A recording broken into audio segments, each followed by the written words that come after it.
पुदुचेरीमधून बातमी भाजप एका जागेवर सध्या आघाडीवर आहे। पुदुचेरीतले सुद्धा आता कल आपल्या हाती यायला सुरुवात झालेली आहे। पहिले काही कल आहेत पुदुचेरीमध्ये एकूण 30 जागा आहेत, 16 हा आकडा बहुमताचा आहे आणि या एक्झिट पोलनुसार भाजपला 17 जागा मिळतील असा एक अंदाज आहे। बहुमताच्या काठोकाठ भाजप पोहोचेल, मात्र भाजपकडे सत्ता जाईल अशा प्रकारचा हा एक्झिट पोलचा अंदाज आहे।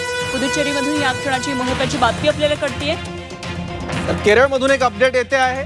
12 जागांवर एलडीएफने आघाडी सध्या घेतलेली आहे। सत्ताधारी आहे पिनराई विजयन यांच्या नेतृत्वात यूडीएफ। एलडीएफने फक्त 12 जागांवर सध्या आघाडी घेतलेली आहे। केरळमधलं आपण विधानसभेचं स्ट्रक्चर बघितलं तर एकूण 140 जागा आहेत विधानसभेत आणि बहुमताचा आकडा आहे 71।